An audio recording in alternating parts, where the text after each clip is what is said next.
Welcome to Pub and Porch, Applied Stoicism in Modern Life, hosted by Adam Piercy and Mick Mulroy.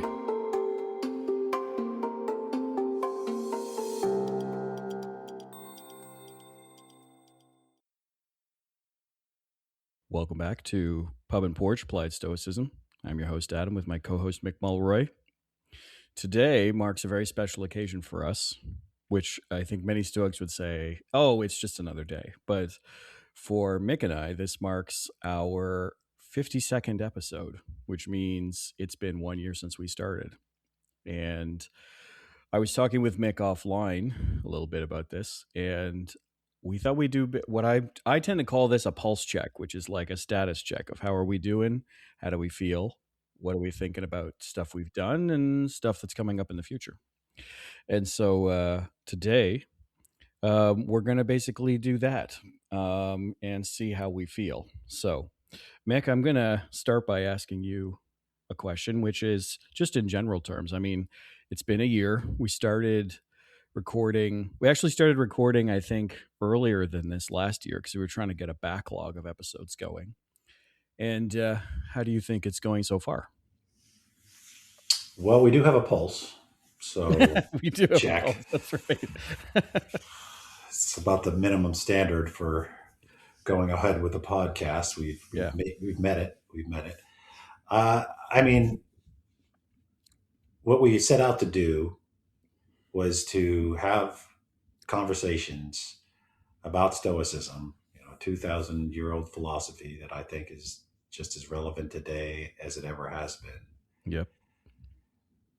And really have it apply to everyday life, which is one of the, I think, unique aspects of Stoicism as a philosophy, is it really was to deal with everyday life choices and how to live your life, right?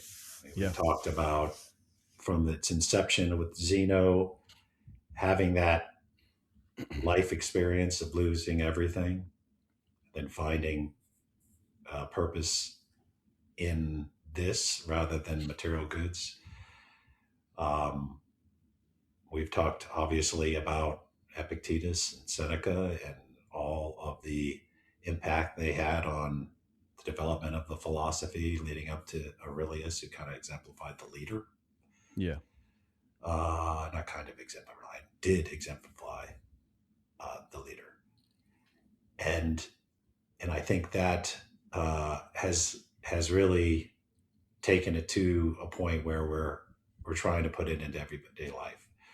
Ours to a certain extent, but really everybody's, because we're not unique or special. Things that affect us, happen to us, pretty much happen to everybody. So it's not about us; it's about how we see it being applicable. And like you said before we started, we'd love to hear feedback on what we could do better, because this is a collective effort. That's the whole point, Pub and Porch. Yeah. And the term, for those who haven't heard us describe it, we picked that one because I used to go to this Irish pub in Athens that just so turned out, it's called the James Joyce, turned out to be directly next to where they are excavating the porch, right? I always knew I liked that pub for a reason. So now you can literally take, our version of, the Hajj, and go to see the porch, and you could have a pint, if you so abide, or a coffee at the pub, which is, it's literally feet from where it's being excavated. And I bring that up because it's about, you think of a pub, it's the common man, right? It's the common man, and and the porch is where the common man met, and the pub is where the common men and women meet. So that's kind of the whole concept. So that I think we've done what we set out to do. I believe, and I think next year I would really like to see how we can mold this into something that it gets to younger people, because the next generation is what I think everybody who's older should focus on, and how it's going to play out in modern society. I would like to see a movement that impacts future leaders. right? Use meditations as a guide, but not just meditations. There's a lot of modern Stoic examples, whether it's Yeah. you know, James Stockdale, Jim Mattis, Nelson Mandela. I mean, there's a lot of modern examples of leaders that are also Yeah. Stoics, right? So I would like to Yeah. see that more present in leadership, in politics, political leaders, business leaders, academic leaders, scientific leaders, military leaders. Military leaders tend to be pretty schooled in it already, but the more the better. So I'd like to see that going forward next year. And we've already talked about potentially doing something to help younger people get introduced at a younger age, Hmm. or at a young age, so they can kind of grow up with it, which I think really is helpful. Yeah.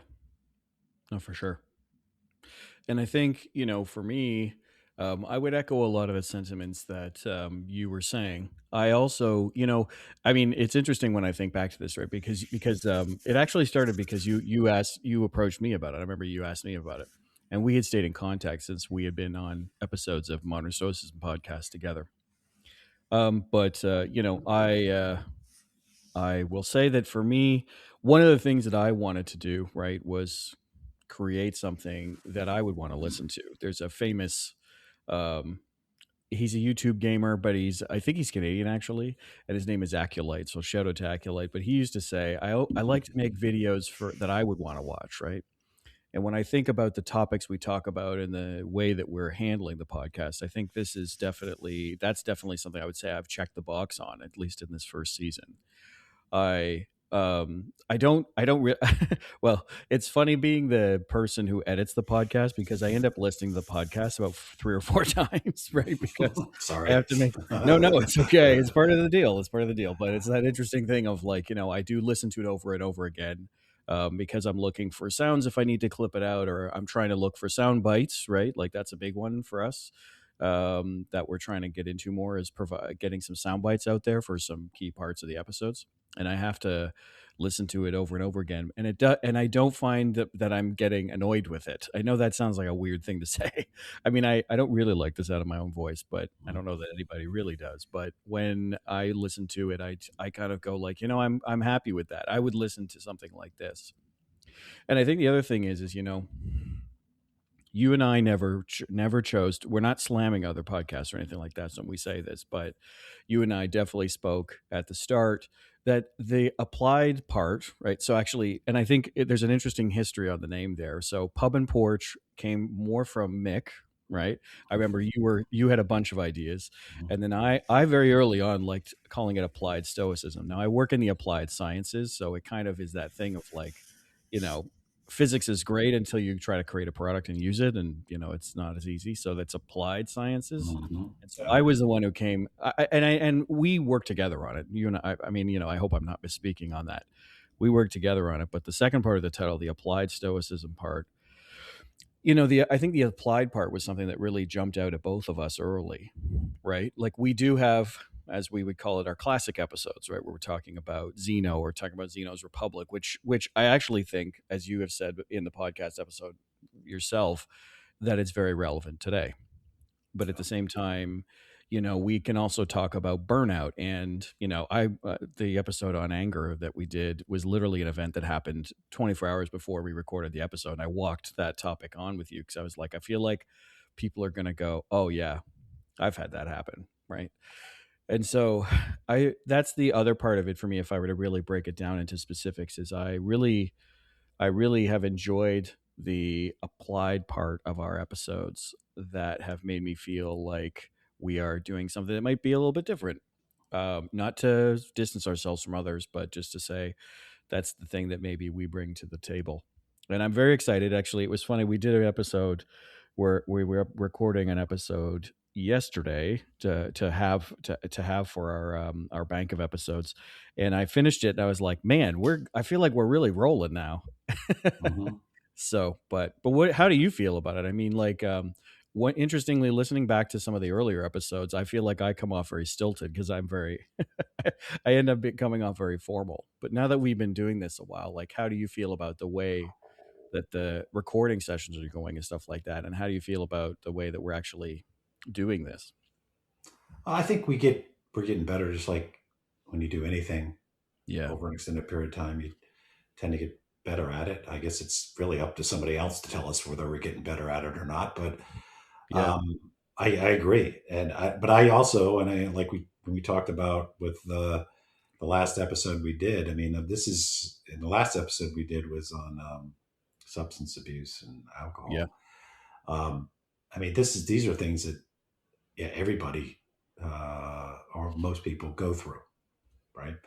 So I would like to make it really relevant to people who, whether we get a whole lot of listeners, which I hope, but even if we help some that listen to it and go, I'm gonna give this a shot. And Yeah. if it works, then mission accomplished, man. That's exactly what I want to do, even if it's a handful of people.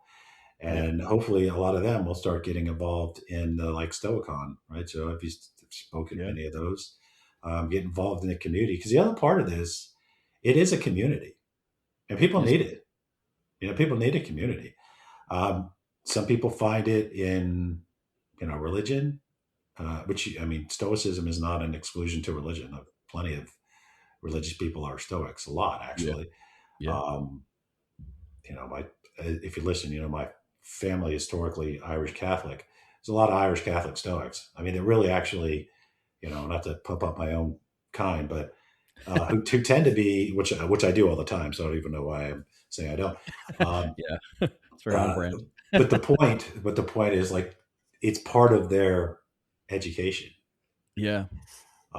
So I usually run into them and say, like, oh yeah, I learned that in Catholic school. We learned all about the Stoics. It's just part of it, and I would push that for everybody. And if it's Yeah. not happening in your kid's school, teach them yourself, right? Yeah. And it again, it's not it is a philosophy of life, but it can be used in conjunction with other philosophies, whether you're a Christian, Jewish, Buddhist, or not religious at all, right? Yeah. So I hope it helps, and I hope it actually brings people to the community because it is universal. Like it's not ethnically or racially or nationally tied to anything. In fact, the No. concept that you referenced Zeno's Republic. I mean, that's where we really saw the idea of universal citizen. You know, Yeah. at a time when tribalism and uh, kind of overt nationalism to the point of being toxic is pretty prevalent around the world. And Yeah. I got a book back here, Autocracy Incorporated by Anne Applebaum. Great book if you haven't read it. She's talking about how we're actually seeing a trend away from democracies and individual freedom and liberty into Yeah. autocracies, and we're even seeing like supporters of the autocracies in the democracies, which is insane. So that's another. I mean, it could be as small as trying to manage your anger. And I had an anger issue by the way a week ago. Maybe we'll talk about that in a future episode. I I contained myself, but I literally was like that bison whose tail went up before he went after Grandpa, but I didn't. Um, but that's another story. But it's also, or somebody who's dealing with consumption issues, addiction, Yeah. relationships, raising kids. Something as everyday as that to something as broad as Stoicism's grew up with, evolved with the concept of democracy. It's one of the biggest pillars of it. And I think as Stoics, we need to promote it around Yeah. the world. So it's as lofty as that, which is pretty lofty in my estimation. We need Yeah. another enlightenment, I think, as a human society. Yeah. But I think Stoicism could be a big part of that, as it was during the Enlightenment. So, I mean, I think Yeah. it's both going ahead. It is, stuff that helps you deal with on your everyday life. It is something as lofty as the promotion of universal human rights and uh, democratic system of government, Yeah. and it's a community. So, I Yeah. hope that's what we're seeing from our efforts. Oh, totally. And I think and I think that that's comes across in our core concepts as we're talking through these, right? So, excuse me. And then something that's changed since we started the podcast too is it is no longer just Mick and I. There's we are That's we have right. we have a wonderful new team member who's working behind the scenes to help us on some I guess we'll call it media or marketing stuff. Yes, Susan Her is name is awesome. Susan. Yeah. Susan is has been a wonderful addition to the podcast, and it was it was really funny because I was going to say the same thing as well, but Mick said it first when we were talking to her. She was like, "Well, you tell me what you're looking for," and we were both kind of like, "Why don't you tell us what you think?" We should be Because looking we don't for. really. Right, I know what should we be looking for, and so I think first and foremost, Mick and I probably both want to make sure we give Susan a big shout out and say thank you and welcome, and we're so excited that you're with us on this journey. I think the impact I've seen already with some wider presence and stuff like that, I've been like, wow, I'm so excited by some of these things coming up. So, not trying to flood everybody's feeds, but definitely trying to uh, help us, provide people with maybe some different avenues to find us and different avenues to participate in this kind of process. So, anyways, welcome, Susan. Yes, Susan Barrows Libby. She is also helps us at my company with the Whitefish Security Summit. That's how we got lucky enough to come across her, Right. and she's also a big fan of Stoicism. So she kind of just and came over to help, and we Yeah. couldn't be luckier because she is going to help us quite a bit. And I think you and I don't know much about the marketing part of this. No. I think that's fair to say. Yeah. So, and that was probably a lot something we would have had to, like, if we were doing a full assessment of what we could do next year, is get better at that. But Yeah. we Yeah. did. It's called Susan, right? Yes, So, exactly. check. I know. Uh, God It bless her. was funny because I had someone who listened to us before, and shout out to my friend Guillaume, and he did kind of mention that he was seeing a little like he sort of mentioned that he was seeing us a little bit more, and I was like, oh yeah. It just happened to be sort of in passing. We were at an event recently, but what was funny, I kind of was like, oh yeah, that's Susan. So even our existing listeners are going like, oh, I'm seeing you're coming up in my feed more. So if everyone sees that, that is entirely Susan's help. The Yes. way, because I think, and some people were kind of asking me how it works exactly. So the way it kind of works, right, is Mick helps. Mick is definitely he's great at coming up with episode ideas, and Mick is putting us out on social media and using presence in that area. I do the editing. Which is, as I was saying before, I listen to each episode a lot, and I watch us a lot because I have to look for stuff and make sure that it's lining up. And the sometimes the audio track and the video track doesn't line up, and so that's always a pain. And then prepping the show notes are written by me, which are not always as easy as they look, but I try to do my best at calling out people we mention and stuff like that. So, but Yeah. Susan is doing a lot of the marketing. She's helping with some of our branding, excuse me, as we go into the next year, I guess I would say. So, but it's one of those things where I feel like we're leveling up. Like just Susan, our first call with Susan, I was definitely like, we're at another level now, which is great. So very excited. So Yeah. so Another in point terms, I'd like to oh sorry, make is, we often highlight our friends' efforts in Stoicism because it is mm-hmm. kind of a small community. I mean, it's It growing is, rapidly among people that are interested, but yeah, um, we know most of the people that are really the movers in this area, whether it's Ryan Holiday or Donald Robertson, that's right. um, Massimo and Pigliucci, yes, Greg, Dr. Sadler. We need to, right? yeah, we're looking at having him come aboard and teach us novices a thing or two from a professional, right? An actual Yeah, philosopher. absolutely. That would be great. But I bring that up because for folks that are out there writing, um, whether it's a book or an essay, we'd love to see it and we'd love to highlight it. Yeah. We'd like this to be your platform too, and we do. I've had friends, naval officers who've written several. I usually end up with a pile of books because I put them behind me when I do ABC. Until Yeah. But I'm trying to see if I have his book up here. Well, there's how to think like a Roman emperor. Yeah. That's Donald's. Yeah. Yeah, And then, which is Chef, always, it's always a funny story when I see that in books in bookstores, because I was with Donald in Austria when we were prepping all the marketing for that, and I shot all the videos with him. So you can't see me; I'm behind the camera. But yeah, it's interesting seeing those pop up in my feed every once in a while. I'm like, wow, that was like 7 years ago. Yeah, but I and think Stoic Leader. That's two friends of mine, John Sellers, yep, Professor Sellers, and Justin Steed is the head of the Earliest Foundation. So for yeah, those who are so inclined to write books or yeah, essays, send them to us. yeah, we'd love to hear from you.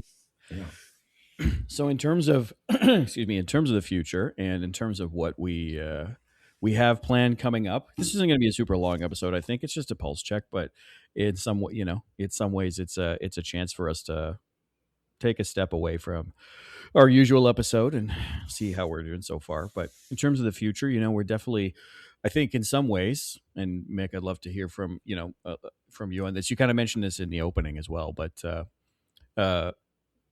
a lot more of the same we're hoping for, but also I think what's been interesting is we've been doing it, and I think this is pretty normal, right? Is we started doing it and we had a lot of classic type episodes and we focused on sort of broader topics, but we definitely have an episode list that's growing fast for the second season, and we're very excited about that. We're going to be branching, I think, into some newer authors that have some newer books coming out and some new concepts coming out. And I think as well, there is Mick and I have been discussing the no guarantees, but Mick and I have just been discussing the option of maybe having some guests on, maybe having some special guests, friends of the podcast, as I like to call them, because as Mick was just saying, we have some prominent voices in our catalog of friends on this topic, and that might be something that's coming up. So, but is there anything is there anything that we've got coming up in your mind that you're definitely excited to maybe highlight as keep an eye out for the future for our listeners? Well, I mean, I tell you, we can all see what's the challenges that are going on in the world, right? Yeah, So I do. Well, I would like to see a lot of discussion on how Stoicism could directly impact public policy, yeah, and that really starts with getting Stoics into office. To be frank, yes, although some might not agree that Stoicism should, I'm not saying like a political party, but it would be great to see candidates that really adhere to the cardinal virtues and that yeah, have that kind of base. And hmm no, I'm not talking about me. I'm not running for anything ever.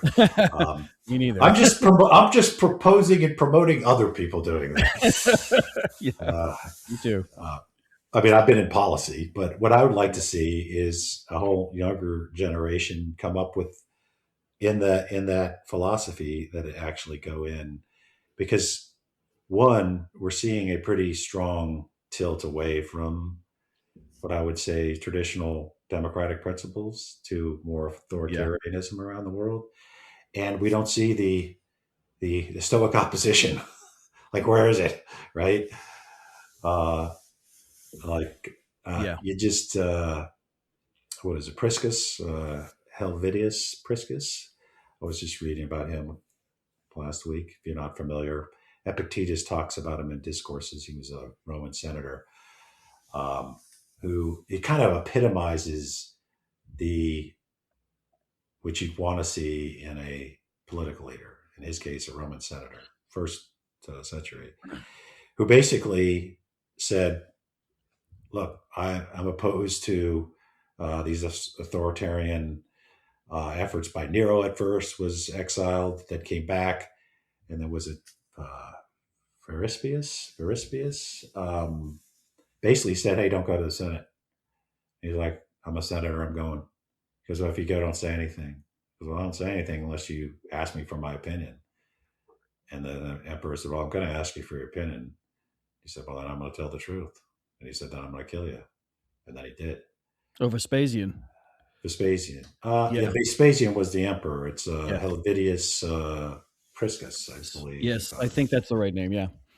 Yeah. What I'm saying is there's no Helvidiuses anymore. Like there's just not. And people need to have their own agency. They need to make their own determinations, and they need to be willing to take the consequences. And Yeah. in political terms, if that means you don't get reelected, so what? Um, I know that's a kind of a lofty thing to dive right into, but Oh, that's what I think we're gonna see a lot in the next year. And it's not just the U.S. I know the U.S. tends to dominate discussions around the world, which I'm sure countries are tired of. But it's just that we have such a big global impact. So absolutely. I you mean, know, we have populist leaders in Canada and in different provinces as well that are sowing a lot of discord and doing stuff that like is, I mean, I would say is I'll just say it is not above board, and I would like to see this a lot more as well. Um, I think the only thing I would add to this, and you were talking a little bit about, applying to the younger generation. That's something I am excited to figure out, with you and with Susan as we go through this. I think is how excuse me, how do we provide good exposure to this? I was very lucky as a kid that I grew up in a household where like the Greek myths were in book form in my basement, and then living abroad and traveling to Greece and Rome, and that's not the only place in the classical world, obviously, but just that's an easy one to mention. Doing that as a kid, right, and being exposed to this and being exposed to Enlightenment authors, because the Enlightenment was very European heavy at the start. I was very privileged to be exposed to that, and I would love to see if we can get younger people today exposed to that in a good way, because I think in many cases people are looking for role models, right? mhm. And we can literally talk to role models who were the most powerful people in the world who acted a certain way and chose not to be um, despotic or tyrannical. And I think, or you can take lessons from history as well for people who were like that and things didn't go so well for them. So I'm excited for that. I'm not a parent. You are a parent. You're also uh, soon to be a grandparent, and but I also am an uncle, and I have many friends with kids who know me as Uncle Rocket, and so I'd love to see where that goes. I think is what I would say. That's probably my only other thing I would add on to that is that, I'd love to see where that goes. What it's going to look like, I don't think any of the three of us really knows right now, unless you have a very clear picture in your mind, Mick. But that's part of how we figure these things out as we go through this journey. Yeah, and I will be a grandparent next year, so that will be probably. I will do my best not to talk about him nonstop. I understand. I will We'll do my allow it. best. I will do my best. Maybe I'll have like a certain amount of allotted time uh, to raise these young Stoics who are identical twins. For those that don't know, identical twin Oh, there you go. boys. Exciting. Yes. And one point on so when I'm talking about Stoicism influencing politics, I think it's important to point like you can be whatever you are in politics and be a Stoic. I'm Yeah. on the right, you're on the left, Hmm. clearly. We are Stoics, right? So it's not about promoting a political position because I don't think Stoicism necessarily does that. It's Right. about promoting strong character. You can Correct. come down as different sides on political issues and still both have strong character, not be corrupt, not be power hungry, Hmm. right? So and there are character issues clearly on both sides. And if we could at least get to the point where the people that we are choosing from have high character, Yeah. then we are starting from a better position, whether Yes. they are on the right or left or center, uh, right? Yeah. Whether they're Absolutely. part of a party in my country, Democrat, Republican, or an independent, Yeah. right? So, or your version of the same thing. So, I'm not promoting, and I don't think a Stoic should, as if if it clearly indicates a political side. I'm not promoting Yeah. that. I'm promoting the character side. And it's not just political office. It's every kind of office. It's, medical professional. It's a engineer in this, the space industry. It's Hmm. a soldier that's fighting a war in Iran right now. It's all the above. But it does come down to character. And I think that's what this would be most effective in promoting. Absolutely. Well, I think we'll wrap up today by first saying a big thank you to all of our listeners. I mean, it's been exciting to see the numbers grow over time. Mick and I have both, at different phases of our of the last year, have run into people like in the wild, as I generally call it, who do listen to us. Like Mm-hmm. Mick, you were running a training session, I think, and 5 or 6 guys were like, "Oh, we listen to you," and I Yep. was at All a SEALs. Yeah, that's one of the SEAL units we're training. That's right. You were Mm-hmm. telling me. And then I was in a dinner with some ex coworkers, and Guillaume, my friend Guillaume, came up and said, "Hey, I listen to your podcast." I had no idea. So we do want to say thank you to everybody for joining us on this journey. It's been a fun year. I have definitely enjoyed it, and yeah, congratulations, Mick. Mm-hmm. Happy anniversary, 1 year. Congratulations, Adam. Absolutely. I'm super excited to be doing this with you. And I mean, people might as well listen because we're not going to quit no matter what, right? We're just going to keep doing this until, so you might as Yeah, well, we're in it for the long haul, but I'm super excited about what we can do with it. And yeah, let's get it going. great. Well, we would love to hear from our listeners. Like, comment. You can subscribe to our YouTube channel. I think the joke is call it Shalike-ascribe. But also info@pubandporch.com. Great place to reach us as well. And you'll see us coming out in some different forums now as well. It's probably okay to mention we have a Substack going. Excuse me. You'll see us on LinkedIn sometimes too. So, and that's again, shout out to Susan. Welcome again. Susan's presence was immediately felt. Yeah. But until next time, we'll sign off here and see you on the next one. Cheers, Mick. So long, Adam. Thank you for listening to the Pub and Porch podcast. If you'd like to find out more about the podcast or its host, head over to pubandporch.com, and you can listen to all our episodes on Spotify, Apple, or whichever platform you prefer. And if you'd like to help out with the podcast, you can find us on Patreon. Drop us an email if you have a comment on any past episode, you have a suggestion for future episodes, or you have an essay on an important topic for Stoicism. Send it to us, and then we can be reached at info@pubandporch.com. Until next time, Pub and Porch out. Today's music is provided by Heath Cantu from epidemicsound.com.